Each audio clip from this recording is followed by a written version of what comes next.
You're satisfied, by the way, with your answer?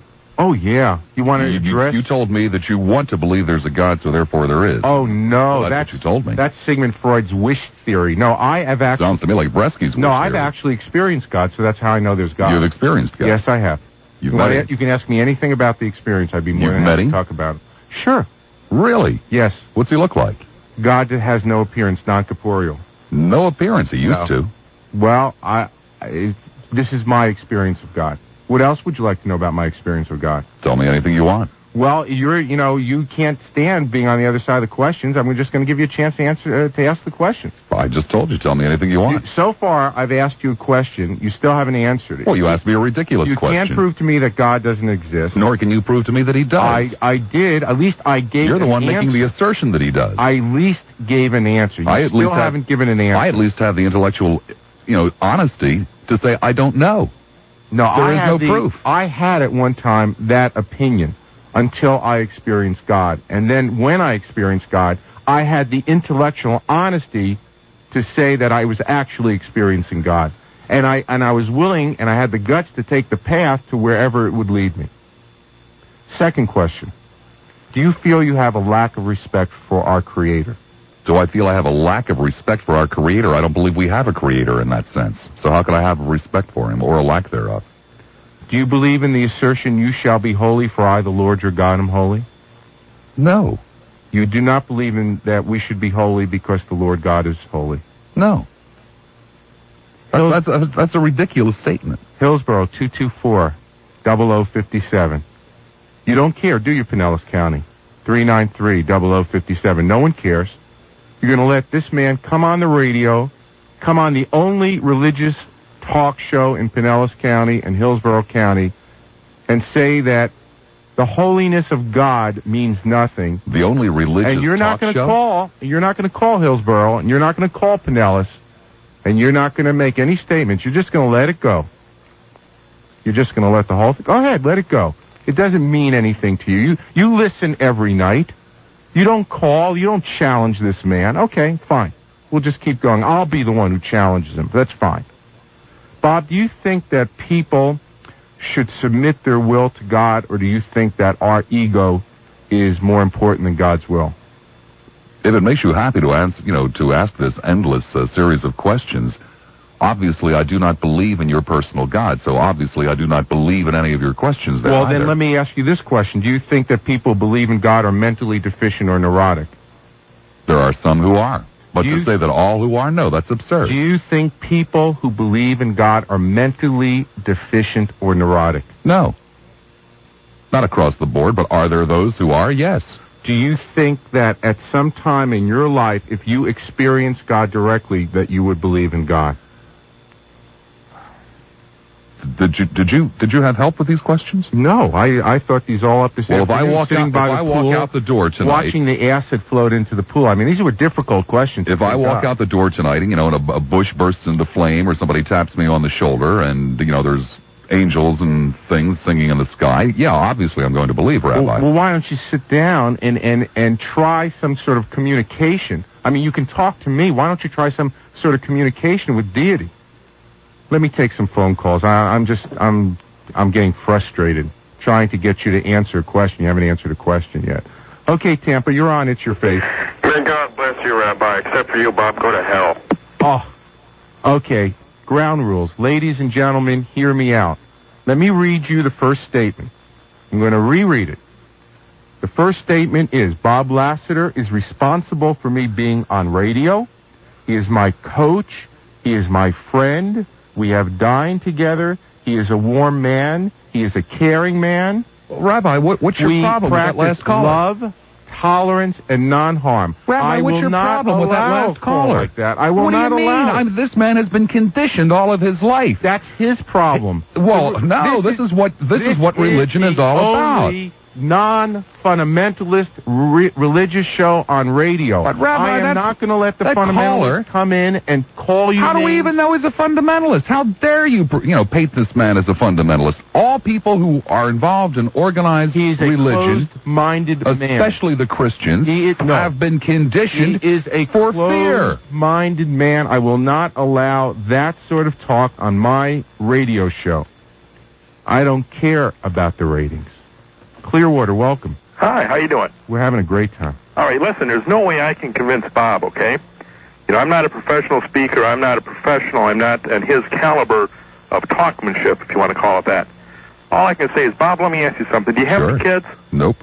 No kids at all? Nope. Well, Bob, do this for me, okay? You go to where children to the maternity ward, and you experience a birth of a child. And then you say there's no God. Well, why don't you go to that same maternity ward and watch a child come out that looks something like a frog and tell me there's a God? Oh, Bob. You know, Bob, I tell you, that's so... Bob, you can't play that game because that's you're so not... No, you can't play your game either. That's so unfair, Bob, that's because... not a game. Children are not a game. You know what, Bob? That's so... Let me try, caller. You know, that's so unfair, and I'll tell you why. Because I have been there when children have come out that way, and I've been there when children have died. And I'm going to tell you something, Bob, and you're not going to like to hear this. The only thing that keeps those parents alive is God. Excuse me, Rabbi, may I say one other thing? Go. Okay, listen, I just went through an experience with a family over in Tampa whose daughter died of leukemia. It was a long and grueling ordeal, okay? I'm going to tell you, I couldn't do it.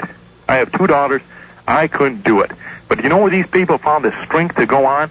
From God. And you know absolutely, I know that. I've been there, sir. Look, let me just say one other thing, okay? Sure. And that is that their daughter also found strength from God. And do you know what? These people are using that to help other people that experience find difficulty and to try to relieve pain in their lives. I know that. Are they members of Compassion Friends, sir? No, they're members of other organizations that minister. They're members of other ministries. Caller, Okay. don't you find it unusual that people who do not know a God, your God or any God, also find strength to go on in the face of adversity? Sometimes yes, Bob, sometimes no. Well, the same thing with people who believe in God, too, Rabbi. I'm going to cut you off for a second. Keep listening. You know, and the thing is, Bob, why not use what's already there? Why not use the strength that God can Oh, I give do, you? Rabbi. You're the one that doesn't. You're the one that won't use what's already there. You are the one that has to go and find something else, some other source of strength, a deity. Are you asking me, Bob, is there something bigger than me that I can lean on and depend on and use in my life to make my life better? The answer is yes, Bob. Well, Rabbi, the answer still reverts back to there are millions and millions, hundreds of millions of people in this earth who do not know your God, who do not know any God, and also have inner strength. And their lives could be made even better and richer and fuller. Well, that's a very arrogant statement. What do you If mean they their know lives God. could be made better and richer and fuller? How dare you say their lives aren't I can only go as good as yours? I didn't say they're as good as mine, but I feel that other people can benefit and can learn from being close with God. The only people I'm really aware of who benefit from a relationship with God are basically the guys that pass the plate. Oh, here we go. So here I am, a guy who's half broke, and you're on the other side of this table telling me that I'm out here to do this for the money, and I'm out here to make a buck. I didn't say that, Rabbi. Yes, you did. What I said are the ones that I know of who benefit most from a belief in God are the ones who pass the plate. Tampa, welcome to the program. Good evening, Rabbi. Yes. And good evening, Mr. Lassiter. Good evening. Rabbi, I wonder if you are familiar with a quite famous poem. It's a classic, The Hound of Heaven, by Francis Thompson. I'm not familiar with it. How long is it? It's not too long at all. Do it. I would urge that you would enjoy reading it, and Mr. Lassiter, I would urge that he would go to any library. It's very famous, and any librarian could get it for you in 5 minutes. He won't read it because his mind's not open, miss. See, I'll read anything. I'll read any critic of religion. Rabbi, I have spent more time reading religious material than probably most clergy. The basis of it is there are inner yearnings in every human being that there is nothing material on earth that will ever satisfy. And the whole thing goes through this man's journey with life. It's this restlessness within him. And at the end, he comes to a meeting with God, and he finds out this is what the restlessness was all about. His cravings are then satisfied. He meets with God. It's a very beautiful poem. Thank you. I want to ask Bob if he's had those yearnings, okay? Bob, you have those yearnings? No, nor do I have any restlessness. You have no I restlessness. find most people with restlessness are those who believe in God. You're a happy person. Yes, I am. No, those people who believe in God are the most challenged because they have the most to do, Bob. They have to make this world a good place. Those who don't believe in God can go lay out on the beach. No, those who believe in God are very frequently the ones running around trying to make this world a much unhappier place than it is. They're the ones who call up talk shows and tell people to go to hell. Bob, you did a whole show on the inconsistencies of the Bible. Is that not correct? A number of them, that's correct. If I said to you that we start out with the premise that the Bible was a book written by men over a period of 1,000 years, can we discuss the Bible? Sure we could. Let's discuss the Bible. Bob, do you disagree with the statement, you shall be holy? That's in the Bible. Do I disagree I've never with the heard you statement? quote the Bible and say that the Bible also includes you shall be holy. Well, the Bible includes many things, sir. Well, no, I want to ask 2 million words. I want to ask about these words. Do you think that the Bible is right when it says you shall be holy? No, I don't think any part of the Bible is right. So the Bible is wrong when it says you shall be holy. Well, we already know that the Bible is wrong in many areas, and since the Bible is the only source that you can possibly quote for the existence of the God that you believe That's in, not and true. we You can already have a personal know that it is experience. wrong No. in many areas, we can only assume that it's all wrong. I don't know, Tampa Bay. He won't listen. You see, I explained to him you don't need a book to prove there's God. But he doesn't listen. He keeps harping on the same things, and you're not helping me. Well, Rabbi... And you're not helping me. Hillsborough, Rabbi, when you're in the 224-0057, Pinellas 393-0057. Rabbi, when you're in the temple preaching to your congregation, don't you refer to the book? Oh, yes, I love the book. Well, since you don't need it, why do you refer to it? I Since you refer don't to need it sometimes because it has some great things to say, Bob, and you won't acknowledge Has the some great... rather absurd things to Yes, say, too. but Do you won't dwell on those as well? Sure, but all you talk about is the absurd things, and you never talk about the great things. Bob, do you believe you shall not murder? That's in the book. Do you believe that? But also happens to be universal in all societies. No, it isn't. No, it isn't. Do you believe in equal treatment under the law? That was introduced by the Bible. Do you believe in that It was one? not introduced by the Bible. Yes, it was. Yes, it was. Rabbi. It existed in... You name me the culture that had it before the Bible. Well, first of all, your culture, sir, is You only 5,000 name years old, me and it the existed culture- long before that. Just a second, I got you. You name me the culture that had the Babylonia. idea... No, they did not. Oh, I see. Mesopotamian law, the rich had greater privileges than the poor. Only Well, the they still Bible... do. Only the Bible claims equal treatment under the law. Oh, also for Aaron's tribe? I'm going to... Bob, these are things from the Bible. I just want to check it out. Make sure that... Yeah, let's check it wanna out, make all of it. They were a little more equal. check It's out- kind of like Animal See, Farm. All you men are check equal out the except negative some men are side. more equal than others? No, you're checking out the negative side all the time, and I want to make sure that people you check out the positive side tonight. Do you believe you shall honor your father and your mother? Do you believe in that? When they're entitled to honor, yes, sir, of course. That's the only time you honor your parents, when they're entitled. Yes. You we believe would hope that all parents would be Do you believe worthy of honor. Do you believe you shall not covet? Covet?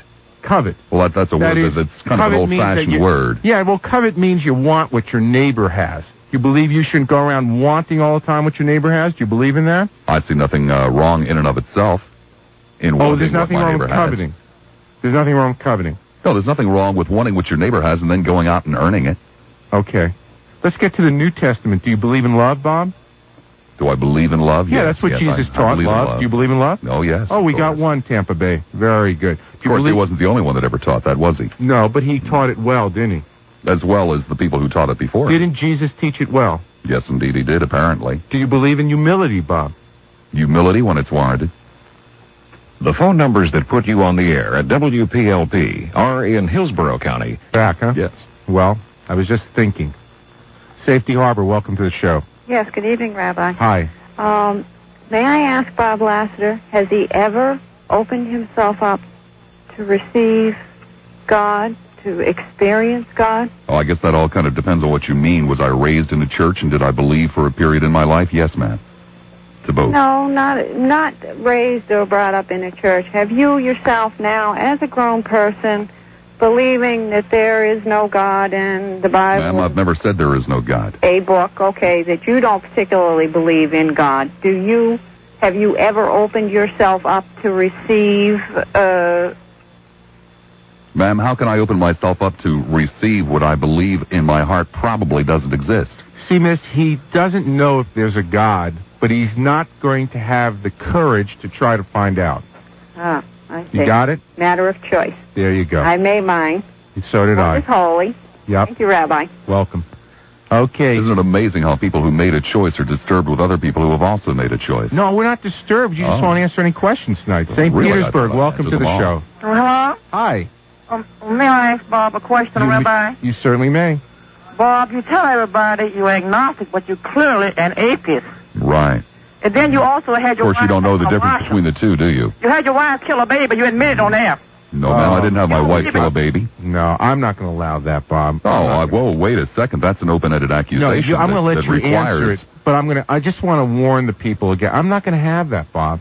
If they want to do, that's maybe okay for 9 Well, you can sit there and say, I'm not going to have it, but you're going to have it anyway. And I'm not going to have open-ended accusations. No, I want you to answer the accusation, but I'm telling the people now who are calling in, I may disagree with you, but that kind of junk, I'm just not going to have on this show, period. Now, you go ahead if you'd like to answer the question. Very briefly, my first wife had an abortion, just like tens of millions, hundreds of millions of other women have had. I don't think you owe anybody an explanation for your personal life. That's I have no I'm problem saying. in discussing it. No, I don't think you owe anybody that, and I'm not going to allow that. And if you call and do that again, I'm going to really lose my temper because I'm really getting angry about that.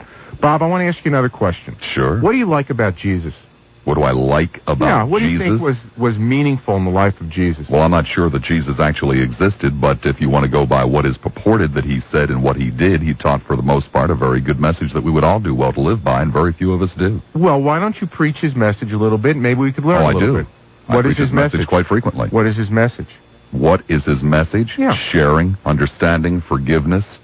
So there is stuff in the Bible that's of great quality, isn't there? Oh, you'll find the same things in many other pieces of work. No, you won't. Oh, I Like see. what? Like where we find Sharing, love, forgiveness, Where? you'll find in many areas. Where? Well, Mark Twain. Well, Mark Twain lived way after the Bible. Show me someone before the Bible who said all that stuff. I mean, it's easy to be smart after someone wrote it. Well, Show me someone before the Bible who wrote about all that good stuff. Well, first of all, we don't even have the original manuscripts of the Bible, so we don't know really even if it's reported accurately. Well, Bob, you know that you're getting to very, very boiling water when you start talking about biblical. You're going to talk to the rabbi about biblical scholarship. I spent 20 years doing the point is, the oldest material we have is, perhaps 1,950 years old, and if you're talking about a society and a teacher going back 3 or 4 or 5,000 years, the manuscripts do not exist, so I cannot obviously quote to you precisely. But you're talking about the archaeological, historical evidence of when a certain book is written. We're talking about what the book says. We're talking about the beautiful things the book can do to change your life. And you admitted the book is beautiful. It can change your life. Isn't that what you're saying? No, it's not what I'm saying at all. Tampa, welcome to the program. Hello. Hi. How are you? I'm doing good. How are you? I don't think you're doing so well. I'm quite interested in the difference in your tactics tonight with Bob Lassiter on there and the way you dealt with the born-again Christian minister last week or a couple of weeks ago. I forget just when it was. You think I'm being real friendly with Bob, don't you? No, I think you're being antagonistic and accusatory. Well, kinds of things the man is on. The man is on 5 nights a week, 4 hours a night with his opinion. 3? I understand that. I listen to him frequently. I bet you do. And I have 2 hours a week to take all the inaccuracies and all the wrong direction that he has taken and reverse it and show people that he is thinking in the wrong direction. Well, first of all, a talk show which is basically for entertainment purposes. No, sir, my show's not for entertainment. You want entertainment? You wouldn't be on this channel or station if you were not. Sir, you can write Mark Brewer, WPLP Radio, 48579, St. Petersburg. And, sir, by the way, I've heard you say this to Fowler. I've heard you say the same thing the same thing that's for entertainment. Sir, I'm not here for your entertainment, and to prove it to you, watch this. Well, first of all, by the way, there was a slight inaccuracy in what you said there, Rabbi. There are 1,008 hours a week of radio and television religious broadcasting in the Tampa Bay area. I've got 15 hours to correct that 1,008. Well, I want to tell you that I don't include that because that's fundamentalist broadcasting, and that has nothing to do with what I do. No, it's not all fundamentalist broadcasting by any stretch of the imagination. Sir, I'm the only one who does non-fundamentalist broadcasting in Tampa Bay. Oh, there are not Catholic shows on, there are not Lutheran shows on. There's 1 hour, sir, where the Catholics have a mass on Channel 8, which is a very fine show, by the way. But other than that, the rest is fundamentalist. St. Petersburg, welcome. Hello. Hi. I had an experience that my shed some light on the question. I was discussing religion with a minister who had been in the Battle of the Bulge, and he experienced a lot of hell and damnation. And he said meditation is a very good way to contact God. And he told me how to do it, and let your mind go perfectly blank. Well, I was a little bit leery about it, but I thought, well, if I had great respect for him. So one night I decided to do that. And I thought, well, now what question shall I ask? And so I said, well, I'm going to ask, what is it that people fear the most? And I thought, certainly it's going to be death. I thought, well, this is silly. Well, anyway, I decided to do it. And I went perfectly blank. And believe me, I can do that. And to my amazement, the answer I got was God. And when you stop to think about it, it's because of his great omnipotent power. I mean, we are really so struck by the thought of ever speaking to God that it might even drive us completely insane. And I think that's why some people are very shy about trying to contact God. Okay. Thank you for your call. Bob, you want to respond to that? No. Okay. Then we'll go on. Clearwater, welcome to the program. Hi. Good afternoon, Rabbi. Hi. Bob probably recognizes my voice, so I'll start out by saying that I grew up as a Baptist. I'm now a Scientologist, but I don't pretend to speak for all Scientologists. I can only say what I understand myself and what I believe. And the thing that strikes me in listening to the two of you is that you're talking continuously about your differences. And I think that the trouble with most discussions of religion and what I hear is that people discuss too much what they differ on rather than what they agree on. Mm-hmm. And I think if you'd start out with discussing things that you do agree upon and really listen to each other and really understand when Bob says he's never said that there is no God, and, you know, he may not believe that there definitely is, but he's left that open, that there could be. And then if you discuss why you feel the way you do and try to make, you know, some agreements on, you know, why you think a certain way and what evidence you feel there is about it, mm-hmm. I think it would be more interesting. And and I think everyone would still be sitting at the beach. You do, huh? Yeah. Well, I think that the purpose that I wanted to serve tonight is not to get ratings, but to give people a choice. A choice between, we've had the humanist, we've given a choice for that path. We've had fundamentalists, we've given a choice for that path. And tonight, we have the main speaker in Tampa Bay for the agnostics. Yeah. So they can choose now between God and agnosticism. Well, you know, in the Buddhist, I believe it's the Buddhist religion, there's a whole range of religions, or a whole range of methods of worshiping God, everywhere from idol worship to that's not correct. To purely that's not correct. What is it? First of all, I object to being labeled as the main speaker for the agnostics in the Tampa Bay area. First of all, I am not. I'm going to have to let you go, caller. Do not need reinforcement, so they don't need a speaker. No, they don't need anything.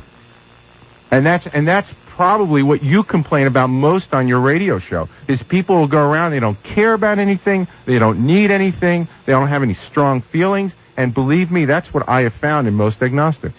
Oh, really? Yes. Interesting. Okay. That's the only comment you have to that? Mm-hmm. Okay, fine. Tampa, welcome to the program. Good evening, Rabbi. I'm very surprised that you haven't asked Bob Lassiter one question, and that is, has he ever read the commentaries of the Old Testament? Yes, ma'am, I have. You know, and I know, you can't understand really. Ma'am, I have. You go ahead and ask him. That's what the show's all about. Have you? For the third time, yes, I have. And they don't make sense to you? None, ma'am. I'm really surprised. You know, there's a saying, you get Life out. is full of surprises. There's a beautiful saying in one of our prayer books, which says, if you come to prayer with a cold heart, you leave with nothing. With nothing. And if you go into the commentaries with a cold heart, you, of course, leave with nothing. Well, I'm kind of baffled as to why you need the interpretation of a mortal man to explain to you the inspired writings of God? Because the book was written by many men over a long period of time. But all inspired by one God, I thought. Of course, all inspired by one God, but the beauty of the book is that different men saw it different ways. Anything else, caller? No, I'll let you argue with Bob tonight. Okay, we'll keep going. Thanks. And Clearwater, welcome to the program. Clearwater? Hello? Hi. Hi, Rabbi Bresky. Hi. I just want to say a few things. I know a lot of Jewish people, and knowing you personally, I respect your views and what they believe in. And I'm very religious, and I believe in the Bible. And I believe that you have to believe in the whole thing. You can't just take parts of it. You either believe it all or you don't believe any. Oh, so you believe in witchcraft? No, not really. Oh, you don't? No. Funny. Your Lord did. Well, I'm sorry, but I don't. He also believed in unicorns. He believed in fire-breathing dragons. And you don't? You know, I haven't really read enough about that to really know, that much about it. But I just wait a second. You believe in the book and you haven't read it? Yes, but I mean, I know that there's witches and there's witchcraft, but I also know that the Bible speaks against that. Yeah, but then again, Bob, you still haven't acknowledged the beauty of the book. You shall be holy, you shall not murder, you shall honor your father and your mother. You can find that in lots of places. You shall not covet. No, you can't. Oh. And we already determined that everyone who's ever written about that has written after the Bible. Oh, have we? To join in the conversation, the number to call in Hillsborough County is 224-0057. Bob Lassiter, my guest. I'm Rabbi Jan Bresky. Pinellas Park, welcome to the program. Yes, good evening, Mr. Lassiter, and good evening, Rabbi. Good evening. And I am a fundamentalist, sir, but I'm going to try to present my view from a non-fundamentalist point. Now, Mr. Lassiter, I've always viewed you as sort of a negative person. Mm-hmm. And you always look at the bad points in the world. Mm-hmm. So far, you've been non-antagonistic completely. I've never once seen you present anything positive to your listeners. Mm-hmm. Well, I talk about Philly South. I'm very positive on that. Is this the best you can do for a very positive on those. Is this the best you can do for a non-antagonistic very positive approach? On myself. Can we talk about what Mr. My wife, my dog. Can we talk about what Mr. Lassiter thinks and not who Mr. Lassiter is? Is there something about what Mr. Lassiter thinks that bothers you? Well, yes, the point that I can go out and just see things that shows me that there is indeed a God. For example? Just going out and seeing the sun, for one thing. The sun, that tells you there's a God. Yes, nature tells the man it's a God. There's a God. Do you have problems with that? Yes, I do. You can't tolerate that. Tolerate it? Yeah. It's a very strong word. Well, I mean, you're very antagonistic to this poor man right now, and you just can't tolerate that the man believes when he sees the sun that it makes him feel closer to God. That's not what he said. He said when he sees the sun, that tells him there's a God. That's a very strong statement. Caller, you want to keep going? Caller? Well, yeah. That might not tell you, but just life itself would tell you. When you see cancer cells, does that tell you there's a God too? Or didn't God create those? Does God create evil, caller?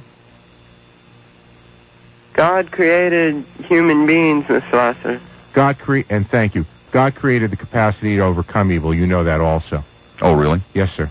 I'd like to invite you, Bob, and I'd like to invite all of Tampa Bay, July the 3rd at Innisbrook in Tarpon Springs on Route 19. I'd like to invite you to be part of Jewish History in the Making, where Rabbi Bresky will invite every human being in the Tampa Bay area to a service, a Jewish service, no barriers, no walls, no fees.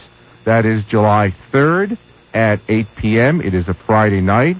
For Jews, it is a chance to come out and find your Jewishness again. For non-Jews, it's an opportunity to see that Jews don't have horns. It's an opportunity to hear a vibrant religious message, the message that will make you happier and I think holier, and that is the name of the message, How to Be Happier and Holier. It will be donations only, and afterwards there will be a Bible lesson. That's July 3rd, 8 p.m. Bob, would you like to come out? I'm working that night. Okay. Oldsmar, welcome to the show. Yes, I would like to, number one, I would like to address Mr. Lassiter, please. Go right ahead. ahead. That's the purpose of the show. Mr. Lassiter, allow me first to tell you that, well, maybe 10 years ago, I was very much an agnostic to a point that I told my brother when he was going to be a priest that if he was to get castrated, then I would believe him. I think at that time my agnosticism was, spoke for itself. But I'm puzzled. I'm listening to you, and you're sounding more like agnostic, not an agnostic. Now, I'd like you to first clarify that. You're the one that made the statement, sir. How can I clarify your statement? Well, you have to know the difference between agnostic and an agnostic. Agnostic is the one who knows everything, and you can't tell him anything, and that's basically their philosophy. And the agnostic one was who opposed just that very same thing. In other words, the agnostics thought that they had the deeper knowledge of all and the wisdom and philosophy, and they were absolutely abhorred at the idea of having commoners about them. Okay, caller, let me handle it. Do you think you know everything, Bob? Obviously not. Okay, next question. Question number 2. Would you tell me and give me 3 or 4 names of people that were agnostic? I don't care who else is agnostic, sir. Well, you see, sir, that's I guess part of your problem is that you want reinforcement for your beliefs. I don't need reinforcement for mine. Mr. Lassiter, I don't have a problem, because at one time I used to be an argument. You sound to me like you've got a problem. Myself, and I would not allow anybody to speak like you're doing, but I will do so. What is your question, caller? We're running out of time. The question is, I would like Bob Lassiter to give me a name or 2 or 3, let's say 500 years back or further, of agnostics that left an indelible plus on history, on humankind, and if there is one agnostic hospital or a philanthropic organization existing right now. Good question. Fair question. Well, why'd you cut him off? We're running out of time. I want you to answer. Well, I wasn't alive 500 years ago, and I don't need to reinforce my beliefs by going back and seeing who else in history shared my religious beliefs so that I'll feel comfortable with them. But the man's point is that through religion, hospitals have been dedicated, great thoughts have been thought, people have been given reasons to survive in difficult times. How would you answer that? How would I answer it? Yeah. There are nations on the face of the earth today that are atheistic, far beyond agnostic, that also have great hospitals and great learning institutions. Like the Soviet Union. Like the Soviet Union. Yeah, I think the Soviet Union is an excellent example of what happens when you turn away from God. But they nonetheless have great hospitals, don't they? No, actually really? They don't. And that's Amazing. The reason that most of the medical research in this is done in this country and is shipped over to the Soviet Union. Oh, really? Well, then why are we always hearing about people going over to the Soviet Union for treatment that isn't available in this country? Oh, because they basically don't care that much about people over there, Bob. I guess that's why they drop at the age of 50. They're willing to do experiments on people where we're not willing to do that because of our Judeo-Christian concern for the right of life. Well, you're not going to put me in a position of sitting here and defending the Soviet Union. Well, you just were. However, there are great minds in non-Christian or non-Jewish lands as well. There's great work also. Oh, yes. There's great work done by members of the Islamic faith and Buddhists and Hindus and people all over the world who have great faith. They do great work. There are also an awful lot of very unpleasant works being done in this country, this great Judeo-Christian country. July 3rd, Friday night, 8 p.m., Innisbrook. Making your life happier and holier.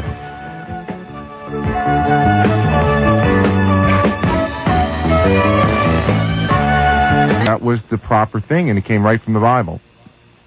That is not even close, Do you Rabbi. acknowledge that is the That is not even close. Do you acknowledge that the Bible's right, you shall not murder? I acknowledge that many societies are right when they say you should not murder. Do you acknowledge... Which was my answer when you asked the question. And you shall be holy? That's absurd. What do you mean? What does that mean, you shall be holy? Tell me what that means, Rabbi. Well, when you get close to God, you'll understand. How about you shall honor your father and your mother? You want to go through that one again? Yeah. Fine. When they deserve honor, yes, give it to them. When they don't deserve honor, no. You shouldn't honor anyone that doesn't deserve honor. That's hypocritical. Organized religion. If you were in charge of the Catholic Church or the Jewish religion or the Protestant religion, what would you do to make changes? I wouldn't be in charge of them. You won't answer that question. I wouldn't be in charge of them. I do not believe in organized religion. I see no good that comes out of it. I see far more harm than good. There is no good that comes out of organized religion. Very, very little. Okay. Not enough to even call good. All right. Not when you consider all of the heartache and strife that comes out of it. You spend hours a week blasting the way that religions raise money. How would you raise money if you were in charge of religion? I'd spend hours a week blasting the way religions raise money? Sure. Cite some examples for me. Well, I think... But I don't care that they raise money. I've said that many times. That's not my problem. I care what they do with some of it. But I've said, and I will gladly say again, this is America. You're allowed to be as stupid with your money as you want to be. So you have no way that you have no solution, in other words, for religion to raise money that would be acceptable for you. Are you listening? Yeah, I am. Well, then let me say it again. I have never, will never, because I do not have any problem with religions raising money. I have a problem with the way they spend some of it for political reasons. But if they want to build palaces, if they want to build another Tower of Babel, that's fine with me. I've got no problem with that. Nice biblical reference there, too. Should religion be on radio and TV? I wish that it wasn't, but I certainly would do nothing to keep it. So, keep it off. Religion can be on radio and TV? Of course. You think religion on radio and TV is a good idea? No, I don't. Then why do you do it? To counter it. Oh. So it's okay to counter religion. It's okay for Stanley Haynen to sell a whole Again, you seem to have a real hearing problem here. It's okay. I said I wish that it wasn't, but I would do nothing to keep it from being on the air. No, but you spend hours putting it down, organized religion. But it's okay for Stanley. I've never heard you put down Stanley Haynen. I've never heard of him. Stanley Haynen is the guy who's trying to make a buck on Oral Roberts' statement that he's going to die if he doesn't get $8 million. He says he's going to die. What is it if he doesn't sell 80,000? Well, there are lots of people that say stupid things that I've never heard of that I don't devote entire programs to. If I've never heard of the man, how can you possibly criticize me for not putting him down? Do you think it's correct for Stanley Haynen to sell tires based on Oral Roberts' statement? You're talking about the man with Allied Tires? Yes. Do I think it's correct for him to sell tires? Do you think it's correct? Do you think it's correct? I think it's very amusing. You find that amusing? Yes, I do. You find the put-down of organized religion amusing? The put-down of organized religion amusing? I don't see where a put-down of a man that most of us consider to be a lunatic, Oral Roberts, as a put-down on organized religion. What Oral Roberts has to do with organized religion, frankly, is beyond me. How do you feel about He's a television evangelist. How do you feel? So, he's doing religion in his way. What's wrong with that? Does he speak for all of organized religion? No, but... Well, then how is a put-down of Oral Roberts a put-down of organized religion? What I'm saying, Bob, is I'm getting... Didn't you ever have logic? I'm getting tired of the people who are making money putting down the fundamentalists. Are you getting tired of the people who make money on religion? Yes. Doing that too? Yeah, I'm getting tired of people abusing money in religion. I get well, when you do an entire program on it, I'll believe you. I get equally tired. Well, I only get 2 hours a week. I get equally tired of people who are selling little records called Jesus Wore a Rolex, Did Jesus Wear a Rolex, and making money putting down the way that certain people present religion on TV. Oh, I see. So anybody can have any religious belief he wants. Right. They can do anything he wants in the name of religion, and you can't even comment on it. Yes, you can comment on it, but the vultures and the scavengers should not make their living on those people. Well, unfortunately, not everybody in this world is a real sharp person, and you can get a hell of a lot more accomplished with a song such as I believe it was Ray Stevens did, with Did Jesus Wear a Rolex? You can get a lot more accomplished with a little bit of satire like that than with a ponderous 4-hour dissertation. What do you think of Jim and Tammy Baker? What do I think of them? Yeah. They're marvelous showmen. Do you feel sorry for them? I feel sorry for anybody that's going through the grief they're going through. I've never heard you say that before. Have you ever said that? Do you listen to every moment of my program? I listen to as much as I can, but you don't show much sympathy for the plight that they're in. They're she's having some problems, and he is distraught, and they're human beings. We got to feel sorry for these people, right? I feel sorry for them. They're being ripped off for $200 million. I feel very sorry for them. As a matter of fact, I did 3 hours on Friday on that very, very topic. And wondered aloud, by the way, why it was that the other ministers, the priests and the rabbis, allowed this gross rip-off to take place. Because, and don't say a word about it. Because I don't control the PTL ministries. That's why. Well, you set yourself up as a community leader. There we go again with the Jack Ellery argument. Well, we're having our Jan Bresky argument. Do you not set yourself up as a spokesman and a leader? I try my best. Well, there's a $200 million ripoff going on in Charlotte, North Carolina. And I have spoken out against it. In the name of God, it is going on. I have spoken out against it. A fundamentalist Baptist coming into a Pentecostal religion, a religion that he believes is infested with the devil. We all know what's going on. And there are people speaking out against it. No, we don't all know what's going on. Yeah, they do. Most people don't realize what the Baptists believe and what the Pentecostals believe. That's why they believe that just because anybody who says, "Oh, I believe in Jesus, I believe in God," has the same belief, and that's not even close to true. Bob, what's the basis of your ethics? The basis? Well, let me do it this way. The basis of my ethics is the love, toleration. 20,000 years of civilization. Oh, that's what the Nazis based theirs on. They were the most civilized country in the world, Bob. The most civilized country in the world. I don't think civilized people shove other people in ovens. Best music, best writers. They had civilization down to a T. Well, they may, but I just don't think that civilized people throw people in ovens. And if you do, then we have a real disagreement there. I wouldn't call the Nazis a civilized people. I don't think there's ethics without God. Great. St. Petersburg, welcome to the show. Hello, I would like to put my question to the Rabbi or to the two of you for discussion. I'd like to talk about the catastrophe which we are facing with the spread of AIDS. The states are getting ready to isolate the AIDS victim, nothing short but then concentration camp. I agree. What steps are the religious community prepared to take to avert another final solution? I agree. And you know what?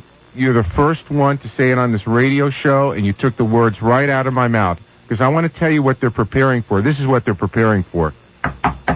AIDS, please, open the door. That's what's going to happen. That's exactly what's going to happen. And, folks, that's what AIDS testing is all about. Thank you for your call. Bob, do you have anything to say? I've done an entire program on the very thing. Yeah, but you never said that, did you? I beg your pardon? Where do you think the new final solution came from, Rabbi? You picked it up from me.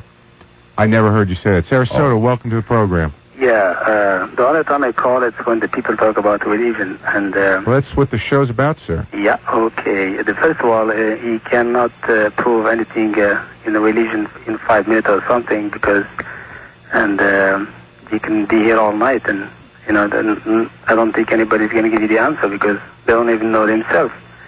If they go to the church to find the God or to talk about Jesus, and even the priest himself, he doesn't have the truth. Sir, there are some clergy people who think they have some truth to share with people, and they're willing to share it with you, so I think maybe you should try another church. Oh, yeah, I go to the other church. I'm trying, I'm not Christian, but I'm trying to get some answers from them, and I talked with a priest one time, and, you know, and they want to say the truth, but they don't know it. Well, sir, the only thing I can say to you is a little Jewish expression. By me, I would find another priest. And we have a little computer screen, by the way, in the radio station, and they put on the calls, and sometimes they put on what the caller is going to speak about. And line number 3, Bob, there is someone from Clearwater to defend Bob Lassiter. Clearwater, welcome. Clearwater? Yes, sir, in defense of Bob Lassiter. Let's do it. Yes, sir. I heard Bob Lassiter on Thursday night last week, and this week. And he spent 3 hours defending the little man in Florida. His title of the show is Collective Bargaining. I don't think I've ever heard a sermon from any pulpit that I've ever gone to at any church, whether it's either Jewish or Christian, that really defended the little man more eloquently than Bob Lassiter did. And I came to this one conclusion. I believe he believes in God, his way, and the thing that comes to mind out of the New Testament, it says, whatever you shall do for these, the least of my brethren, you shall do unto me. And that's what he did on Thursday night. God bless him. Sir? Yes. I agree with you. Thank you. Yeah, a lot of times he does that. I shouldn't do this because he'll stop the people from calling, but that's your strength. is that you will say the things no one else will say, and you will make people think about every issue. And you're very good at it. And I didn't want to say that to the end. Do you want to say anything about how good you are? No, I think it speaks for itself. Okay, thank you.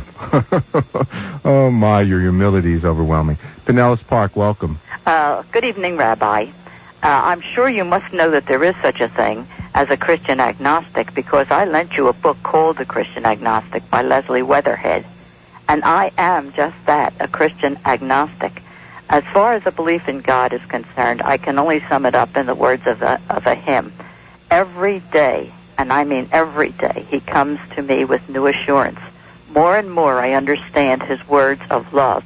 And I feel that nobody can ever really know that God exists unless he has experienced God.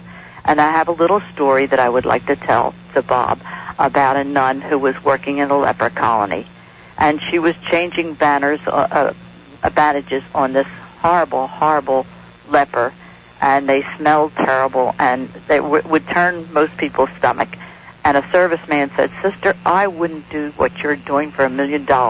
And she replied, "I wouldn't either, but I'd do it for the love of Jesus Christ." Now, she happened to be a Catholic nun, so she equated Jesus Christ with God, which Rabbi doesn't do, but that's all right. It's still God. Thank you for your call. Bob, you want to respond to that? I don't see what there is to respond to. Okay, then we'll go on. Tampa, welcome.